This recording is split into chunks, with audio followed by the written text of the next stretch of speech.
You know, they've laid out the red carpet for me. Going. Door closing.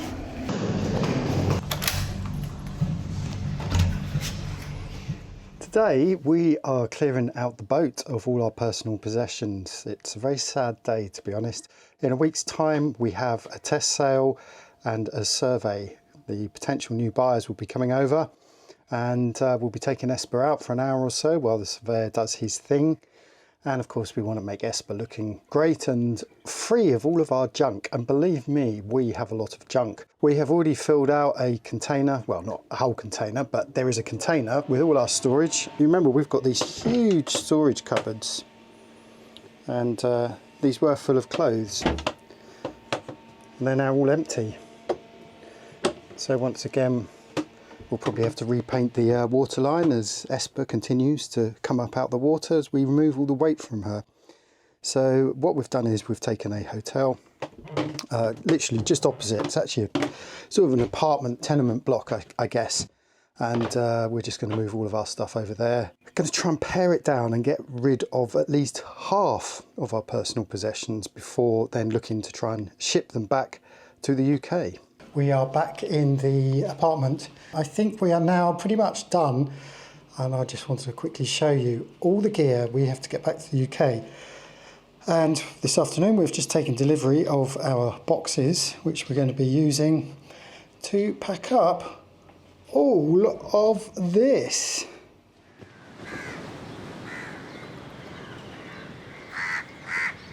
Good morning and welcome from sunny Pancor, and it is rather sunny today, isn't it? Hopefully it's going to stay like this all day, because today is a very special day. Esper is going to go out for a little sail, but not before being hauled out. We have some potential buyers coming to look to see the boat. Now, I haven't asked their permission yet. I haven't checked to see if they're okay with us recording them or not. If they're not, then I won't bother recording this process, but if they're happy to, then maybe we'll just you know, just record the sort of the process that we go through. Essentially what happens is the surveyor who nipped over yesterday to do some cursory checks will insist on Esper being hauled out. So that's the first thing we're going to do. That's where I'm walking to now, just over to the haul out. Just going to have a look to see, remind myself of this procedure because I haven't done it for a few years. And he's going to do a few checks underneath the waterline. We then go back in the water and we're going to take Esper out for just an hour, just to check the engine and to check the sails. So let's see how we get on. For those of you who aren't familiar with this kind of system, this is called a sea lift, and I have to say, as a yachty, this is probably my favourite way of hauling out. As you can see, it's made up of two great big cushions. They're like hovercraft cushions, and you literally drive up in between the cushions and the thing will lift you out perfectly horizontal, keeping you level. It's a very straightforward process. Although, having said that, when we last hauled out, as we approached, we were hit by a squall and a complete whiteout. And it knocked Esper off course and we had to turn around and give it another go. So I'm hoping today's going to be a little bit easier. So let's go and just have a quick look, see what the lads are up to. Bit of last minute maintenance by the looks of things. All right, all good? Yeah, great. Look at the size of those sockets. Jesus.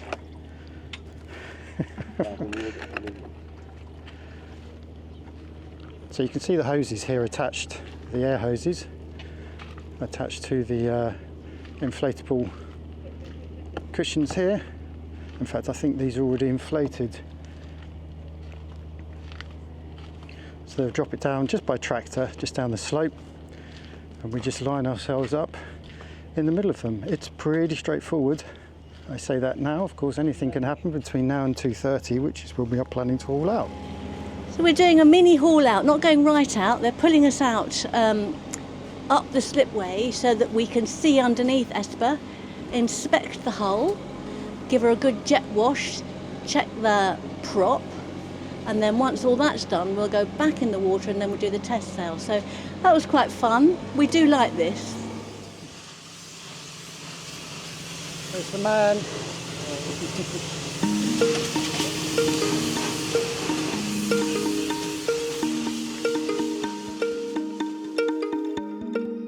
We did ask the buyers if they minded being filmed, and they declined, not because they didn't want to appear on YouTube, but because no one back home was aware of their plans to become cruisers. They wanted to keep it a surprise. Rob of YouTube sailing channel Dreamtime Sail captured this footage of us dropping back into the water. It was time now for what could be the last ever sail on Esper, our home, for the past 20 years. We hit over 7 knots before getting all the sails out and turning the engine off. To be honest, the conditions were so perfect that Jamie and I and the buyers would have spent the rest of the afternoon cruising around Pancor Island if John hadn't reminded us this was only a test sail. So he turned round and brought Esper back into the marina.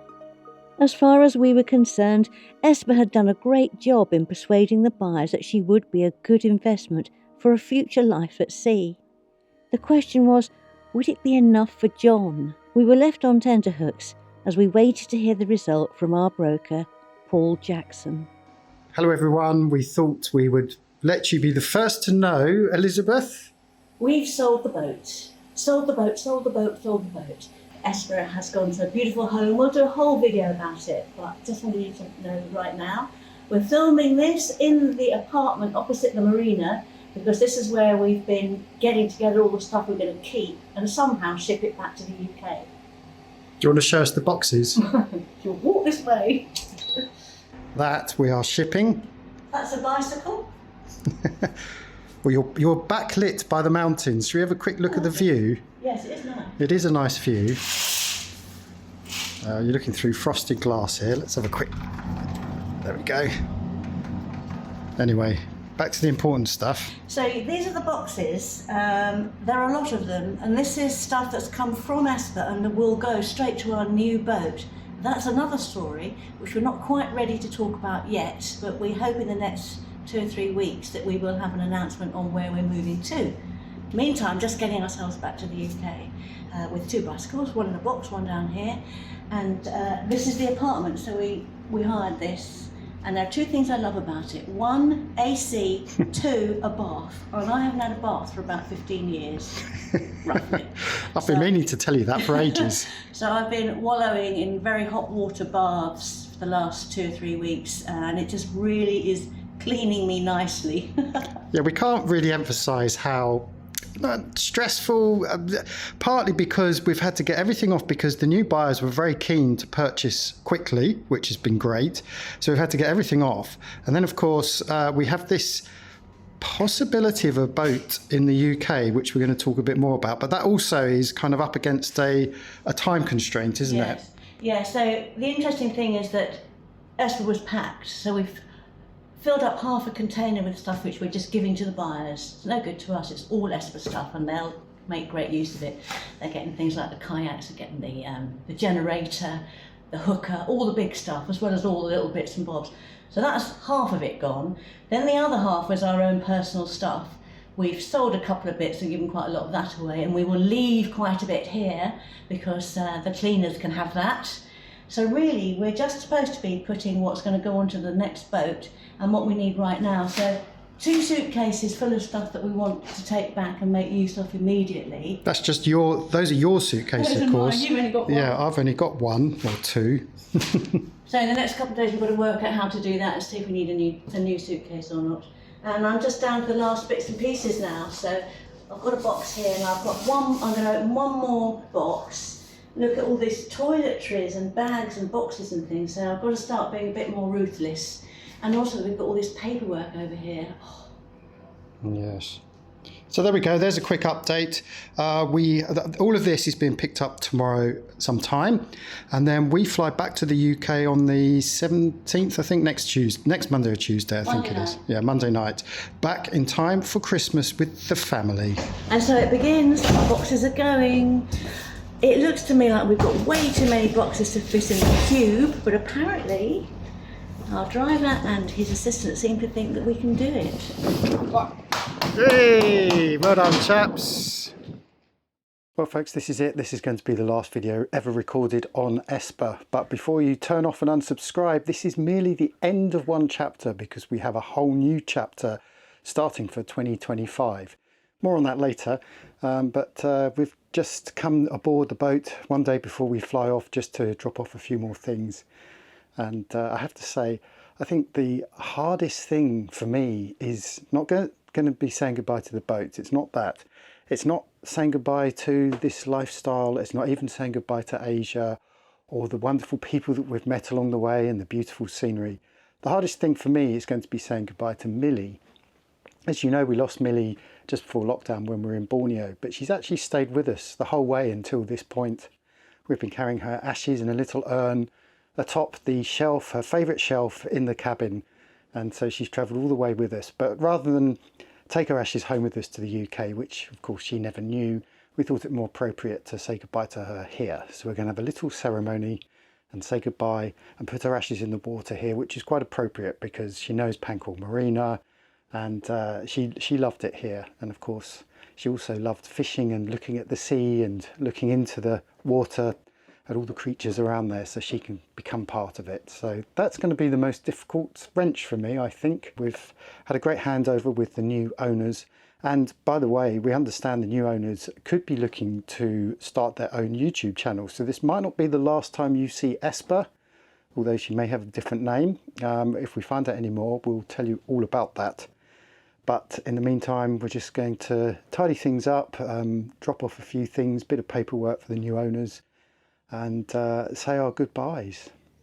It's sad, it is very sad, but at the same time it's also exciting because this new chapter that's going to begin, it took me quite a while, I think, to make that mental adjustment that we were going to be leaving this goodbye, saying goodbye to this lifestyle. And it was quite difficult for a little while, but eventually I started seeing the benefits of our new lifestyle.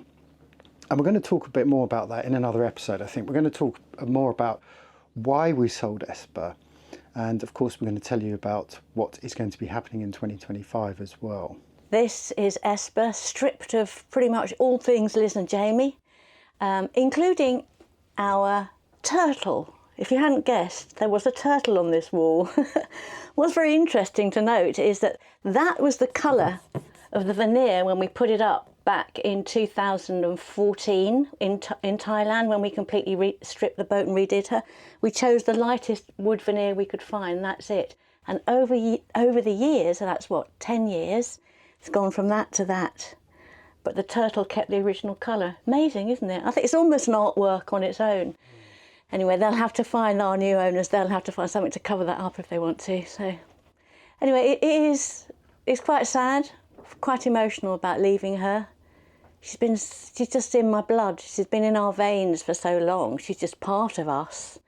And it's odd to think that she won't be part of us anymore. And to be honest, I don't really want to dwell on it. I want to think forward, not the past. I've got some brilliant memories and I'll hold those and cherish those with me. But saying goodbye to Esper, it's a sad moment, but she looks great, don't you think? Mm. She looks really good. Yeah, that's all I can think of to say right now. I expect I'll have more to say later. But a sad day, but also a day to look forward to the next adventure. There she is, folks. This is the very last time we're ever going to see her. The iconic, we can call her iconic, orange dinghy cover. Goodbye, Esper, and thank you for everything you have given us over the last 20 years.